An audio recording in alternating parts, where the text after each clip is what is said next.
옆에 계신 형제자매님들도 이렇게 얼굴을 마주 보시고 이렇게 인사했으면 좋겠습니다. 당신이 축복입니다. 하나님께서 우리를 복의 근원으로 삼아 주셨죠. 오늘 예배에도 하나님의 은혜와 축복이 가득 넘치기를 주님의 이름으로 축원드립니다. 예수 그리스도의 이름으로 하나님 말씀 증거하도록 하겠습니다. 성경 말씀 베드로전서 1장 15절 말씀입니다.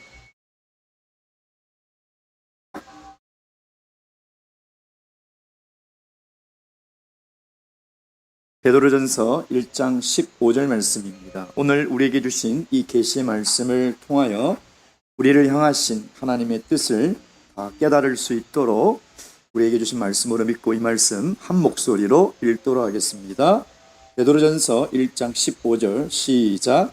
오직 너희를 부르신 거룩한 자처럼 너희도 모든 행실에 거룩한 자가 되라. 아멘. 많은 학자들과 전문가들은 우리가 살아가고 있는 이 시대를 초불확실성 시대, 위기의 시대를 살아가고 있다라고 이야기를 하고 있습니다. 여러분, 정말 우리는 위기를 실감하며 살아가고 있지 않습니까? 경제가 참 위기입니다. 미국의 달러 금리가 올라가면서 전 세계의 경제가 어려움에 있죠. 물가는 하늘 높은 줄 모르고 치솟아 올라가서 정말 이 주부들의 근심이 얼마나 깊은지 모릅니다. 뿐만 아니라 정치도 마찬가지죠. 정말 우리 대한민국을 이끌어 나갈 만한 리더가 과연 있는가? 우리 정치가 늘 이렇게 정쟁과 서로 반목과 대립 속에서 많은 국민들이 지쳐가고 피로감에 쌓여가고 있지 않습니까? 본입니까? 세계 정세가 얼마나 불안합니까? 러시아에서는 핵을 사용하겠다 이런 위협까지 있으며 금방 끝날 것 같은 우크라이나의 전쟁은 언제 끝날지 모르는 그런 깊은 미궁 속으로 빠져들어가고 있고, 북한은 또 곧 있으면 핵실험을 하겠다고 저렇게 으름장을 놓고 있으니 전쟁이 일어나지 않는 것이 어쩌면 참 신기할 정도로 우리는 이 전쟁의 위험 속에서, 위기 속에서 살아가고 있는 것이 현실입니다. 그뿐입니까? 기후는 얼마나 참 변덕이 심합니까? 금년에 우리 서울 경기 지역에서도 엄청난 폭우가 내려서 강남 같은 경우는요, 21세기에 그래도 대한민국에서 제일 잘 산다는 사람들이 모여있는 그 강남에 차들이 둥둥 떠다니는 걸 보고 제가 깜짝 놀랐습니다. 어마어마한 기후의 변화로 인해서 자연재앙이 매년 더 강력하게, 더 많은 횟수로 찾아오고 있지 않습니까? 정말 기후의 위기 속에서 살아가고 있습니다. 뿐입니까? 코로나 바이러스라는 것이 얼마나 참 3년 동안 우리의 삶을 괴롭혔습니까? 돌이켜보면 정말 우리는 엄청난 위기 속에서 살아가고 있으며, 이러한 위기가 우리의 삶을, 또 우리의 생활을 참 어렵게 하고 불편하게 하고 있는 것이 사실입니다. 그러나 천지를 창조하시고 이 역사의 주인이신 하나님께서는 우리 이 시대를 보면서 무엇이 가장 위기라고 여기실까요? 하나님 눈에는 이 역사에 살아가는 이 시대를 바라보면서 무엇이 가장 위기라고 생각을 하실까요? 그것은 바로 거룩의 상실입니다.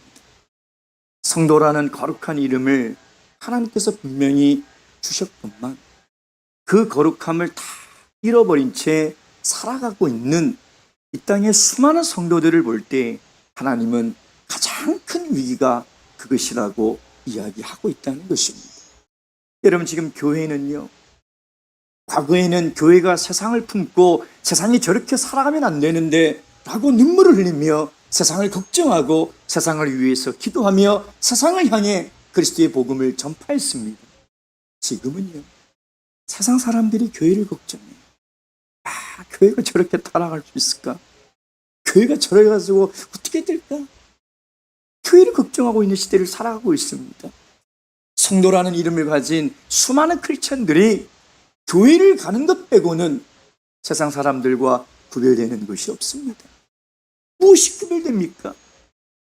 예배가 있는 날 교회에 가서 예배를 드리는 것 외에는 직장에서, 삶에서, 세상에서 세상 사람들과 구별되는 것이 아무것도 없다는 것이죠. 그래서 하나님의 눈에 보기에는 이 시대의 정치, 경제, 기후, 여러 가지 전염병, 이런 것들이 재앙이고 위기가 아니라 거룩한 이름이라는 성도라는 이름을 가진 하나님의 백성들이 거룩을 상실한 채 세상에서 살아가고 있는 것, 그것이 위기라는 것이죠. 세상의 교회는 그렇다 치더라도요, 진리와 성령이 없는 세상의 교회는 그렇다 치더라도 참예수 교회는 어떠냐? 여러분, 하나님의 유일한 희망이 여러분입니다. 말세에 하나님의 유일한 희망이 있다면 그것은 참예수 교회예요. 이 참예수 교회마저도, 참예수 교회 성도마저도 거룩성을 잃어버리고 살아간다는 것은 하나님 나라의 희망이 없는 것입니다. 하나님의 희망이 없는 것이에요. 그러니 세상 교회가 아무리 세속화되고 타락에 갈지라도 하나님의 참된 진리와 성령이 있는 이 참교회는 이 거룩을 지켜야 되지 않겠습니까? 하나님께서 주신 귀한 성도라는 거룩한 이 이름을 우리는 회복해야 되지 않겠습니까? 여러분, 교회의 부흥이 무엇입니까? 성도가 늘어나는 것입니까? 교회의 성장이 건물을 크게 짓는 것입니까? 교회의 성장은 거룩을 회복하는 것입니다. 성도의 신앙의 성장은 다시 그 이름에 맞게 살아가는 것이 신앙의 성장이라는 것입니다.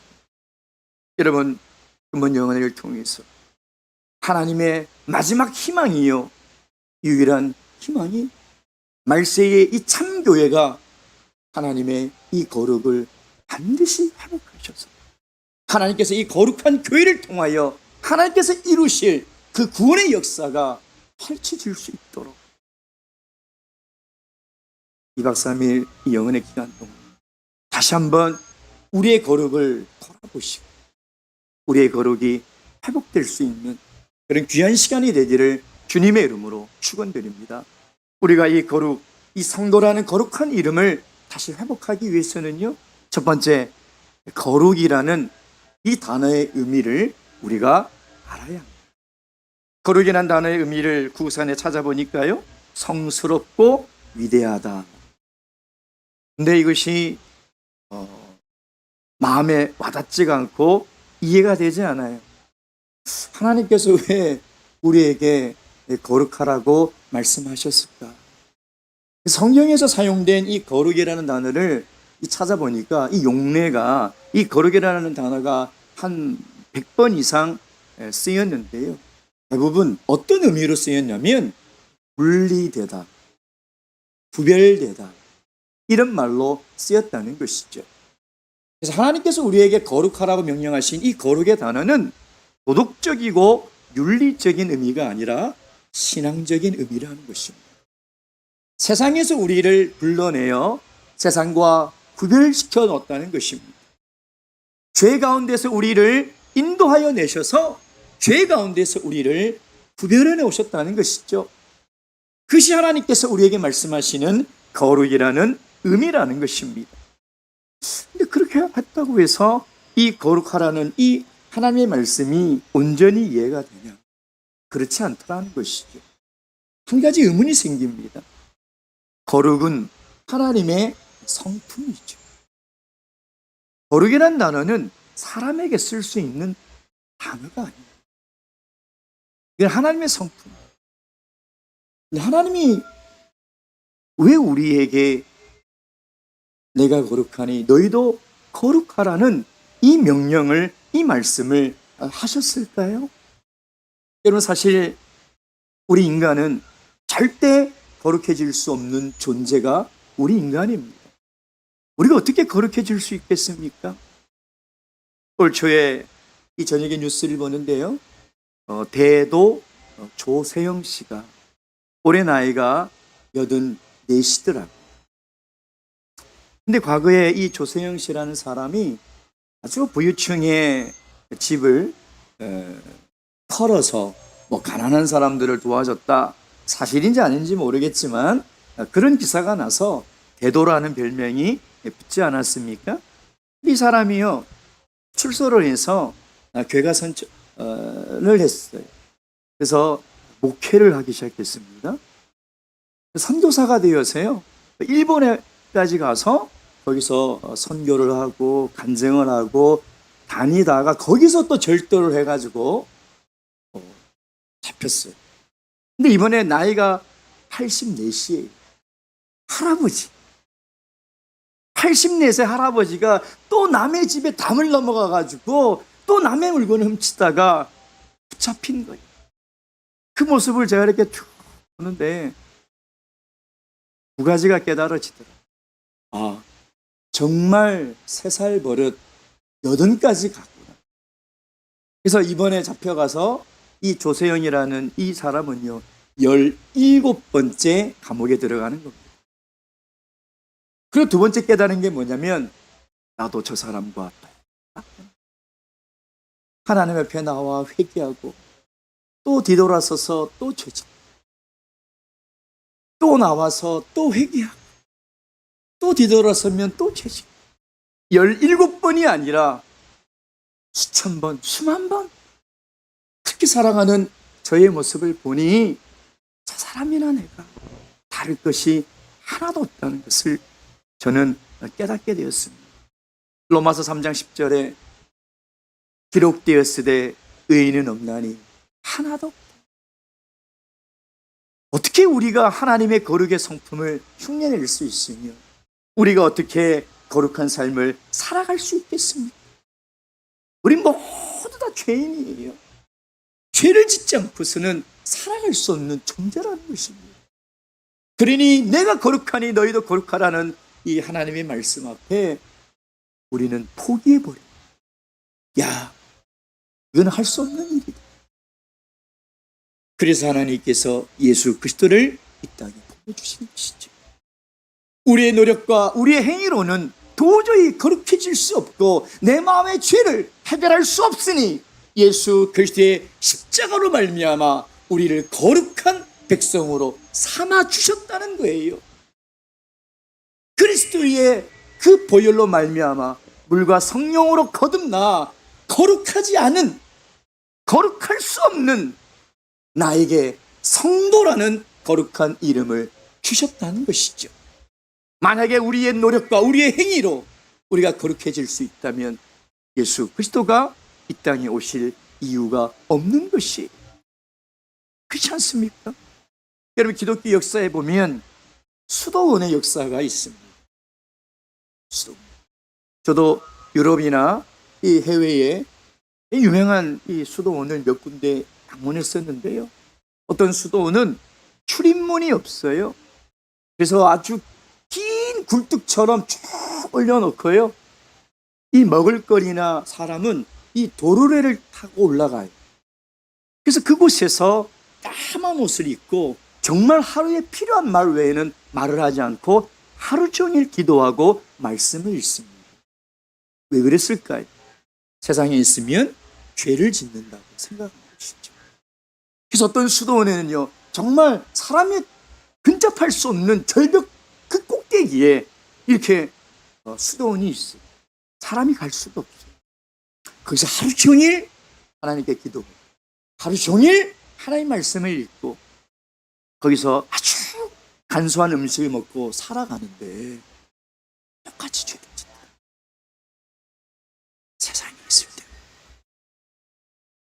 세상과 떨어져서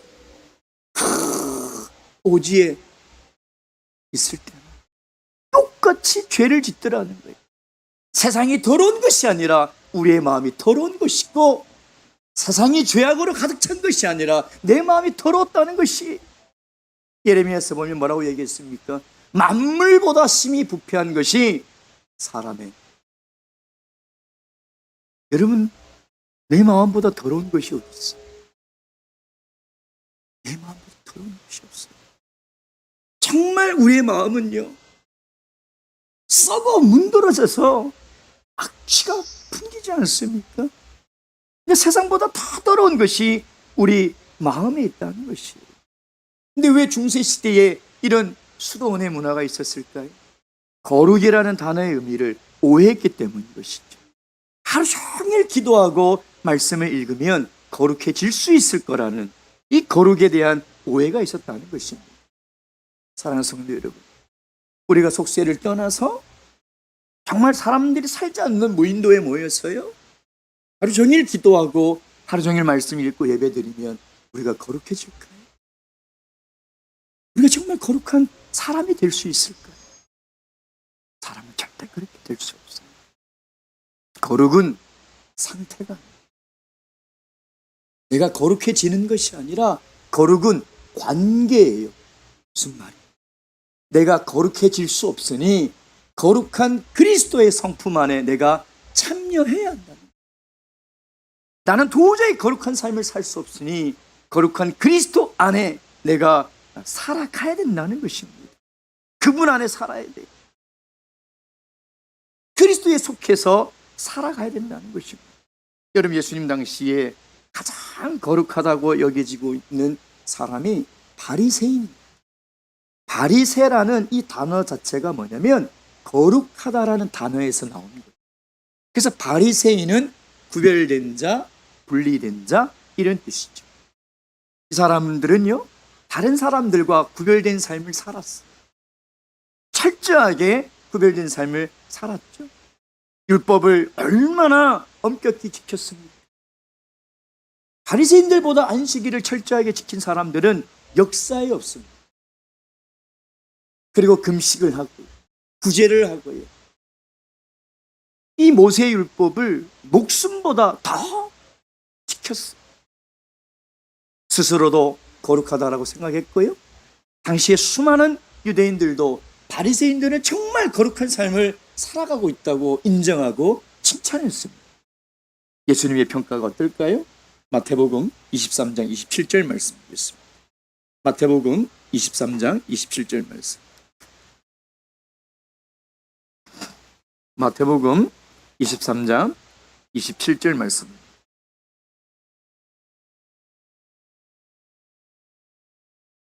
(27절)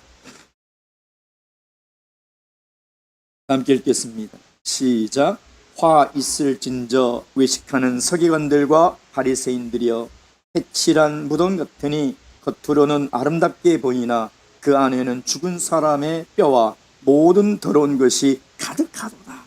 아멘. 스스로 거룩하며 스스로 구별된 삶을 살아가고 있다는 이 바리새인들에게 예수님은 이런 평가를 하고 있는 것이죠. 거룩은 외적인 모습이 아니에요. 내가 거룩하게 기도하고 있다고 해서 내가 거룩한 사람이 되는 것이 아니라, 내가 거룩하게 하나님께 예배를 드리고 있다고 해서 내가 거룩한 사람이 되는 것이에요. 우리의 마음도 이들과 똑같지 않겠습니까?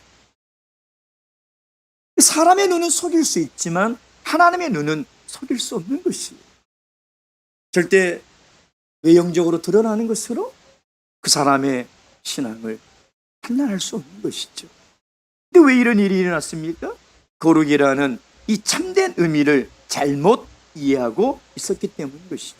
내가 거룩하니 너희도 거룩하라는 이 하나님의 명령을 잘못 이해하고 있었다는 것입니다. 사랑하는 성도 여러분, 우리가 예배 열심히 참여해야 합니다. 그러나 참여하는 그 것으로 우리가 거룩한 삶을 살아가는 것이 아니에요. 우리가 기도 열심히 해야 합니다. 그러나 기도하는 그 행위가 내가 거룩한 사람이 되는 것이 아니며, 내가 하나님의 말씀을 열심히 읽어야 하지만 그 잃는 그 행위가 내가 세상과 구별된 삶을 살아가게 해주는 것이 아니라는 것이죠. 그렇다면 도대체 이 하나님께서 우리가 거룩해질 수 없음에도 불구하고 왜 거룩한 이 삶을 살아가며 성도라는 이름을 회복해야 된다고 말씀하고 있는 것일까요? 그것은 이 거룩은 하나님의 명령이며 요구입니다. 이 시대적 명령이죠. 이 시대적 하나님의 요구입니다. 거룩의 발견이라는 그 책에 보면 이런 내용이 있습니다. 성도가 가져야 될 거룩은 두 가지의 기둥이 있는데 하나는 영성과 하나는 도덕성이다. 근데 이 두 기둥은 이 건물을 바치고 있는 이 기둥에 의해서 어느 하나라도 무너지면 그 집은 전체가 무너지게 돼 있다는 것이죠. 여러분, 지금 우리 이 시대는요, 이 교회와 이 기독교인들에 대한 이 기대치가 전혀 없습니다. 과거에는 정말 그래도 교회를 나가고 하나님을 믿는다고 하면요, 기대하는 마음이 있었죠. 그래서 늘 그런 얘기했어요. 야, 저 사람은 교회 다니니까 거짓말 안 할 거야. 야, 저 사람은 교회 다니니까 신실할 거야. 그런 기대치가 있었어요. 그렇지 않습니까? 그래서 과거에는 저도 이 운동을 좋아해서 같이 이 지역에 축구하는 사람들과 같이 운동을 하면요, 뭐 가장 이렇게 분쟁이 많은 게 이 뭐 공이 라인 밖으로 나갔냐, 손에 맞았냐, 이걸 가지고 늘 다투거든요. 그럴 때마다 꼭 저한테 와요. 목사님, 나갔습니까? 안 나갔어요. 안 나갔대. 목사님은 거짓말 안 한다. 그런 인식이 있는 거죠. 근데 요즘은요, 목사 그러면 사기꾼, 교회 다니는 크리스찬 그러면 제일 이기적인 사람. 이런 이미지가 지금 이 시대를 살아가는 사람들의 머릿속에 있다는 것이에요. 근데 세상을 향한 기대와 이 신뢰가 다 무너져 버렸어요. 그러니까 도덕성 자체가, 영성은 우리끼리 모여서 열심히 예배드리고 기도하는데 세상의 이 도덕성은 다 무너져 버린 것이죠. 얼마 전 기독교 리서치에서 이 한국 교회의 이 모습이 사람들에게 어떻게 비춰지는가, 이 여러 가지 항목을 가지고 조사를 했어요. 100점 만점에 43.9점이 나왔어요. 낙제 점수죠. 신뢰도가 없다는 거예요. 여러분, 최근에 넷플릭스에서 1위를 한 드라마 수리남이라는 드라마 보셨습니까? 네. 드라마도 좀 보시고 사세요. 저도 유명한 많은 사람들이 본 영화나 드라마는 꼭 챙겨봅니다. 오징어 게임도 챙겨봤죠. 근데 오징어 게임을 보면서도 너무 마음이 불편한 게 그 속에 나오는 목사라는 사람과 그 속에 나오는 이 크리스찬들이 너무 이기적으로 그려지고 있더라고요. 그래서 뭐냐면 이 시대 사람들이 그렇게 생각하고 있다는 거예요. 수리남이라는 이 드라마를 쭉 보는데 거기에 전요한이라는 목사가 나오더라고요. 근데 목사가 사람을 죽이고요, 목사가 마약을 팔고 있는 마약 왕이에요. 어떻게 이렇게 그릴 수가 있냐. 너무 불편하더라고요.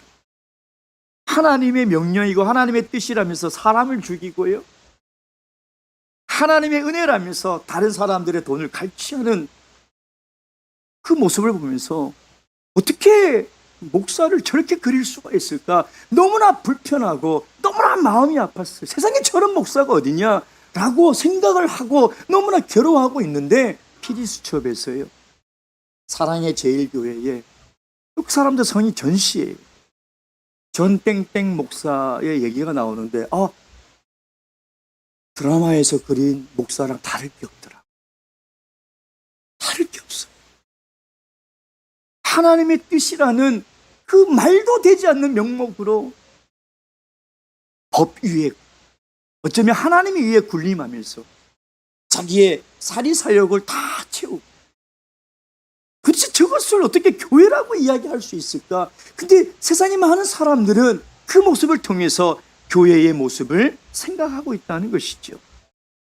그러니 하나님께서 이 시대에 더욱더 우리들에게 요구하는 것이 뭐냐면 성도의 거룩한 이름을 회복해야 된다는 것입니다. 우리가 이 거룩을 회복하지 않으면 세상에 희망이 없는 것이죠. 여러분, 다시 우리 베드로전서 1장 이 본문의 말씀을 보십시오. 베드로전서 1장 15절 말씀. 15절. 오직 너희를 부르신 거룩한 자처럼 너희도 모든 행실에 거룩한 자가 되라.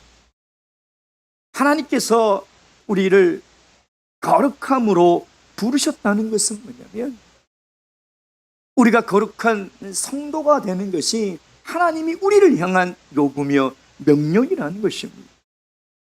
사랑하는 성도 여러분, 거룩의 반대말이 무엇일까요?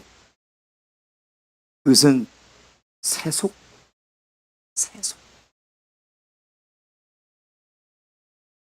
세속이라는 것은 늘 화려하고 매력적이고 눈에 보이기에 너무 좋은 것이 다 세속적인 거예요.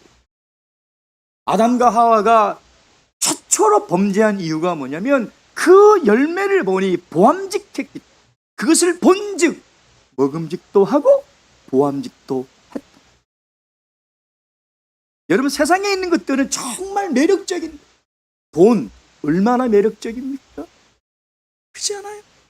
명예, 성공, 세상의 쾌락, 정말 우리 눈에 너무 매력적으로 보이는 것이죠.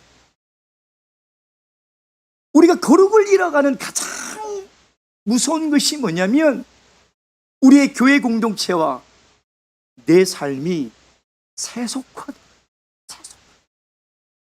세상의 가치를 쫓아가는 것이죠. 여러분, 세상의 가치를 쫓아가는 그리스도인들은 안식일이 중요한 날이라고 인식이 될까요?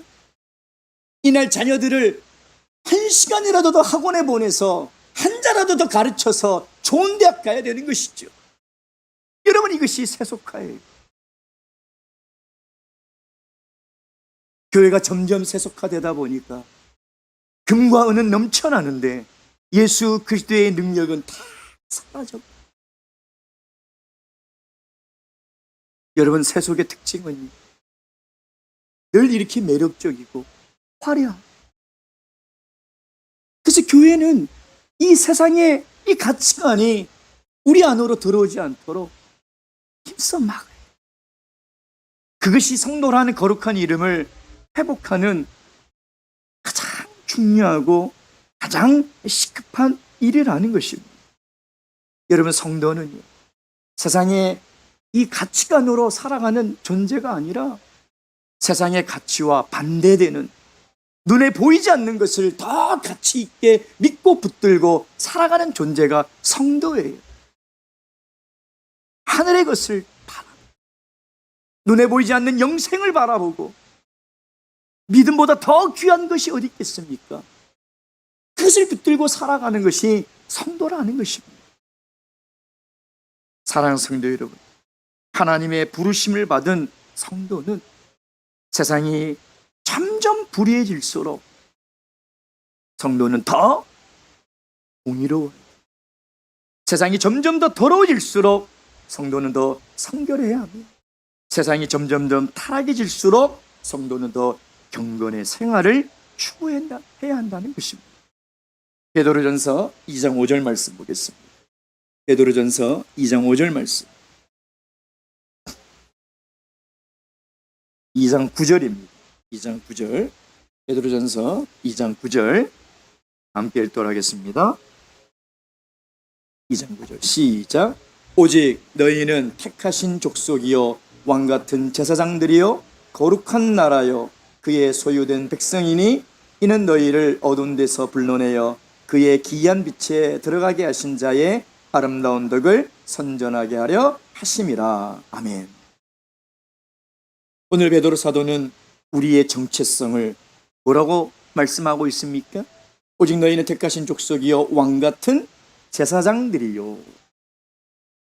여러분, 제사장은요 중보자의 이 사명이 있습니다. 선지자는 하나님의 뜻을, 하나님의 말씀을 받아서 세상에게 전하는 거죠. 그게 선지자의 사명이에요. 근데 제사장의 사명은 뭐냐면 거꾸로 세상의 죄를 가지고 하나님 앞으로 나아가야 된다. 그래서 구약에 보면 제사장이 해야 될 가장 중요한 게 뭐냐면 거룩을 잃어버리면 하나님께 이 이스라엘 백성들의 죄를 가지고 하나님께 제사 드리러 나갈 때 먼저 해야 될 게 뭐냐면 자기 자신을 위한 속죄 제사를 드려야 하며 손을 깨끗이 씻어야 돼. 죄를 가지고 성막 안에 들어가는 순간, 그 지성소 안에 들어가는 순간 그는 죽게 되었어요. 여러분, 오늘 이 시대에 세상의 죄를 하나님 앞에 가져다가 하나님 앞에 용서를 빌고 회개할 수 있는 유일한 사람이 누구냐? 여러분들이에요. 여러분들. 하나님의 진노의 불을 막고 있는 그 진노의 댐이 뭐냐? 교회예요, 교회. 여러분, 노아 시대 때 하나님이 물로 노아의 8가족을 제외한 이 인류의 모든 사람들을 싹 쓸어버리지 않았습니까? 왜 그랬을까? 세상 사람들의 타락 때문에 그런 게 아니에요. 하나님의 자녀인 이 셋의 후손들이 타락했기 때문에 하나님이 심판하시는 그 원인은, 하나님이 심판하시는 이유는 세상이 타락했기 때문에 심판하시는 것이 아니라 교회가 타락했을 때, 성도가 타락했을 때 하나님은 마지막 심판의 불을 내리시는 거예요. 여러분, 그러니 제사장의 이 사명이, 제사장이 이 거룩을 지키는 것이 얼마나 중요한 일이냐. 우리가 거룩을 상실한 채 살아간다는 것은 하나님의 진노를 막을 길이 없는 것입니다. 여러분, 그래서 하나님은 이 시대에 모든 성도들에게 요구하고 명령하고 계십니다. 내가 거룩하니 너희도 그 거룩을 잃지 않으셔요. 세상을 위해서 우리는 중보자로서 하나님께 늘 나아가 그 죄를 용서하고 하나님께 회개하며 세상을 구원하는 삶을 살아갈 수 있다는 것입니다.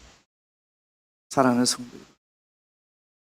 성도, 그 거룩한 이름, 그 거룩의 이 하나님의 요구와 명령을 준엄하게 들으시고 다시 한번 우리의 삶을 돌아보시는 그런 귀한 시간이 되기를 주님의 이름으로 축원드립니다. 마지막, 우리가 어떻게 거룩해질 수 있을까요? 우리 레위기 11장 45절 말씀 보도록 하겠습니다. 레위기 11장 45절입니다. 레위기 11장 45절 말씀. 레위기 11장 45절입니다. 다 함께 읽겠습니다. 45절 시작. 나는 너희의 하나님이 되려고 너희를 애굽 땅에서 인도하여 낸 여호와라. 내가 거룩하니 너희도 거룩할지어다. 아멘. 레위기의 중심 주제는 거룩입니다. 애굽에서 그 세상 사람들처럼 똑같이 살던 하나님의 선민을 그 애굽에서 불러내셔서 이제 가나안 땅으로 인도하시는 과정 속에서 하나님께서 이스라엘 백성들에게 주신 말씀이죠. 그게 레위기. 성막이 다 완공되고 나서 주신 말씀입니다. 다시 얘기하면 거룩한 삶을 살아갈 수 있는 매뉴얼이 뭐냐? 바로 레위기라는 것입니다. 거룩은 상태가 아니라고 말씀을 드렸습니다. 그러면 이 거룩은 관계인데 우리가 어떻게 거룩해질 수 있으며 우리가 어떻게 거룩을 유지할 수 있느냐? 하나님 안에 거하고 예수 그리스도 안에 거하며 하나님의 관계가 단절되지 않고 살아갈 수 있는 그 길이 뭐냐? 그게 바로 예배입니다. 예배. 여러분, 레위기는 거룩할 수 없는 인간이 어떻게 거룩함을 한 삶을 살아갈 수 있을까? 그 설명서거든요. 근데 이 레위기에 가장 먼저 나오는 내용이 뭐냐면 5대 제사예요. 제사. 여러분, 예배는 단순히 종교적 의무와 신앙의 행위가 아니라 이것은 하나님과 나와의 관계를 점검하는 거예요. 내가 오늘도 그리스도에 속해서 살아가고 있는지 아니면 세상에 속해 살아가고 있는지. 여러분, 안식일은 하나님이 구별하여 거룩히 구별한 날이라고 말씀을 하셨죠. 그렇지 않습니까? 그러니 일주일 가운데 성도와 세상 사람들이 가장 확실하게 구별되는 날이 어떤 날이에요? 안식일. 성도라는 이름을 가졌지만 지금 이 시간에 세상에 있으면 구별될 수가 없어요. 어떻게 구별됩니까? 안식이라는 시간 안에 우리가 동참해. 그것이 그리스도 안에 속하여 살아가는 삶. 그것이 거룩한 하나님의 성품에 내가 참여하여 살아가는 삶이라는 것입니다. 그래서 우리가 거룩한 삶을 살아갈 수 있는 것은 하나님과의 관계를 점점 가깝게 친밀하게 만드는 것인데 그것이 바로 예배라는 것이죠. 레위기 전반부에 보면 5가지의 예배가 나오죠. 이 레위기의 제사는 다 폐해졌지만 이 5가지 제사를 통해서 우리에게 주시는 예배의 정신, 예배의 근본 의미는 아직 살아있다는 것입니다. 첫째 예배가 뭡니까? 번제예요. 번제. 번제라는 말은 뭐냐면 모든 것을 다 태워드린다는 거예요. 그래서 태워서 하나님께 향기로운 향기로 태워드리는 것이 번제죠. 여러분, 우리가 어떻게 거룩한 삶을 살아갈 수 있습니까? 우리가 어떻게 이 예배를 통해서 하나님의 거룩의 성품에 동참할 수 있겠습니까? 번제의 예배를 드려. 내 생각, 내 고집, 내 계획, 아니 내 삶 모두 전체를 하나님께 다 태워드려야 돼요. 나는 이미 십자가에서 그리스도와 함께 못 박아 장사된 존재라는 것입니다. 내가 성도라는 이름을 가졌다는 것은 이제 나는 죽고 내 안에 예수 그리스도만 사는 존재가 성도예요. 근데 우리는 항상 내 생각이 살아있어요. 목자님, 하나님 말씀 그 맞아요. 그런데요, 그렇게 세상 못 살아갑니다. 네, 맞죠. 좋은 말씀 맞습니다. 근데 제 생각에는요, 하나님께 다 태워도 내 생각, 내 계획, 내 고집, 내 경험, 내 인생 모든 것을 하나님께 다 온전히 태워서 드려야 하나님께서 그걸 기뻐 받으십니다. 그것이 우리가 예배를 통해서 거룩한 성도의 삶을 살아갈 수 있는 비결이 있다는 것이죠.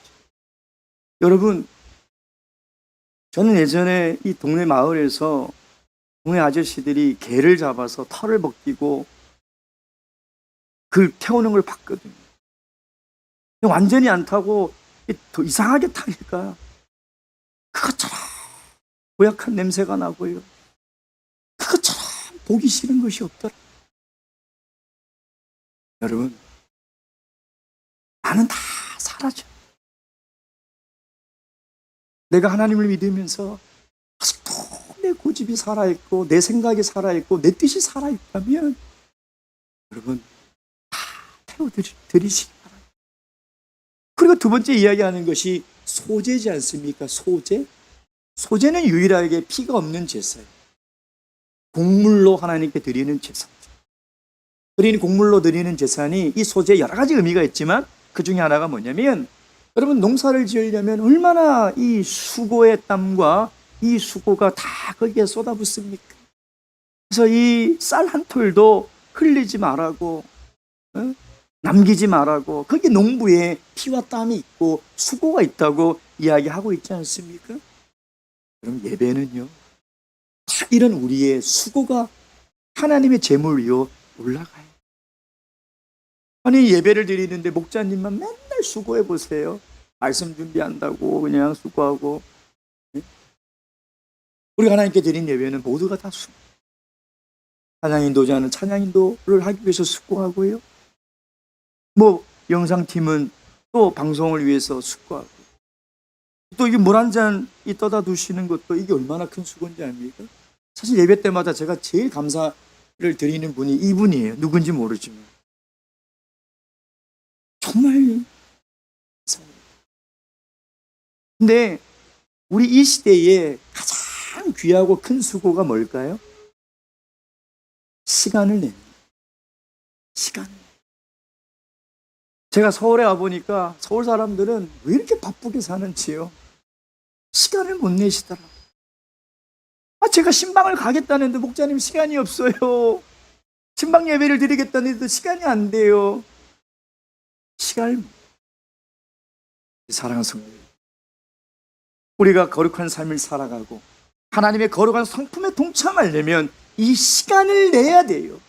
시간을 내서 내 발로 하나님의 성전 앞으로 나오는 수고를 해야 된다는 거예요. 그것이 소재에 담긴 영적인 교훈이며 우리가 배워야 될 예배의 자세라는 것이죠. 제가 우리 청년이 있는데요. 회사에서 이 퇴근을 하면 교회까지 지하철 타고 한 1시간 10분이 걸립니다. 저녁도 못 먹고 예배를 와요. 예배를 드리고 또 집에까지 또 1시간 반을 또 가야 돼요. 정말 수고를 하죠. 근데 그 청년이 제가 너무 안쓰러워서, 야, 어떻게 저녁도 못 먹고, 야, 또 돌아가면 얼마나 피곤하겠냐. 그렇게 위로를 하는데, 그러더라고요. 목사님, 너무 많은 시간이 걸려서 이 하나님께 예배를 드리러 오다 보니까 한 말씀 한 말씀이 너무 귀하고요.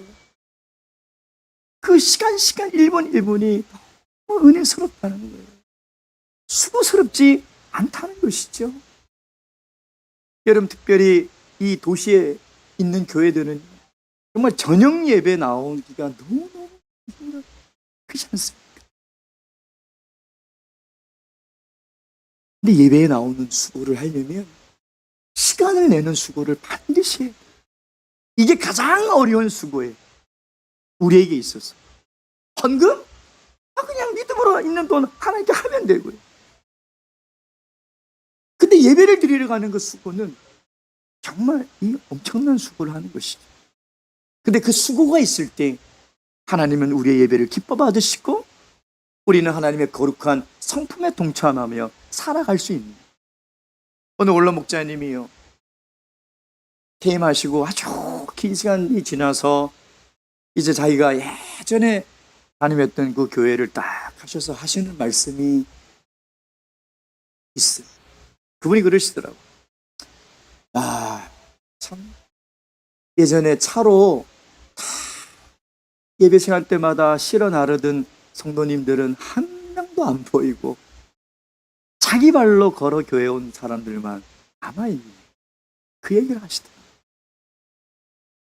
여러분, 우리가 하나님께 나오는 수고, 여러분 이 수고를 절대 아까워 하셔서는 우리가 저녁 예배든 안식일 예배든 내가 정말 하나님께 예배 드리러 가야 되겠다라고 문을 열고 나오는 그 첫 걸음부터 하나님은 예배로 봐주시는 거예요. 그 수고의 그 시간부터 하나님은 예배로 카운트해 주시는 겁니다. 그러니 여러분 얼마나 감사합니다. 그 수고가 있어요. 세 번째 이야기하는 제사는 화목제죠. 화목제. 여러분, 하나님이 우리에게 명령하신 두 가지 큰 명령은 하나님을 사랑하고 내 이웃을 내 몸처럼 사랑해야 합니다. 이게 너무나 중요하죠. 우리가 거룩한 삶을 살아가기 위해서는 이 명령을 반드시 실천해요. 그래서 예수님께서도 뭐라고 말씀하셨습니까? 네가 예물을 가지고 예배를 드리러 나오기 전에 먼저 너 형제와 풀어야 될 것이 있으면 그걸 먼저 풀고 나와서 예물을 드려라. 예배를 드리는 것이 하나님께서는 우선순위가 아니에요. 먼저 내가 풀어야 될 사람이 있다면 그 사람에게 가서 용서를 구하고 화해를 해. 그래야지 하나님께서 그 예배를 받으시겠다는 것이죠. 여러분, 우리는 이 화목제의 정신을 우리는 기억해야 돼요.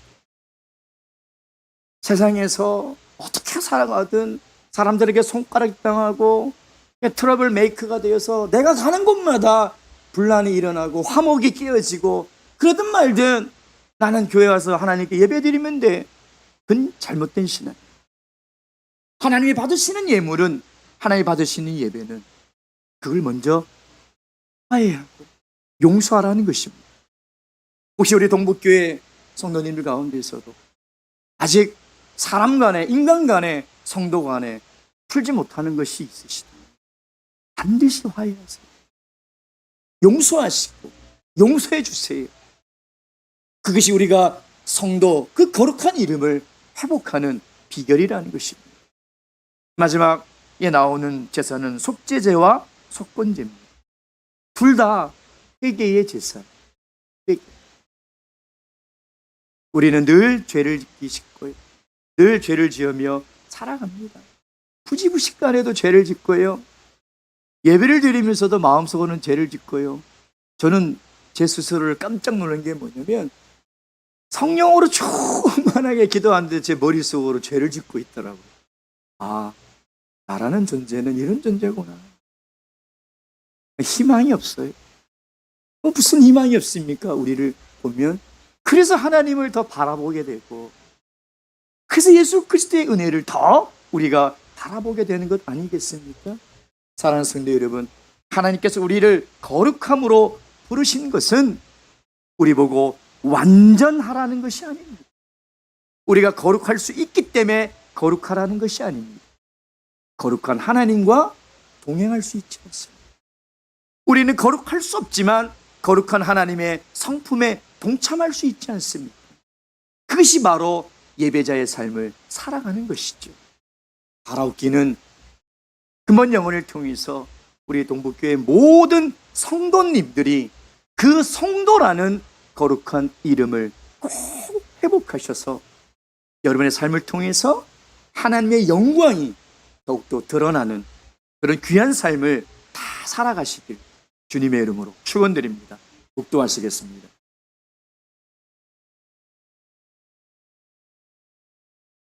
할렐루야.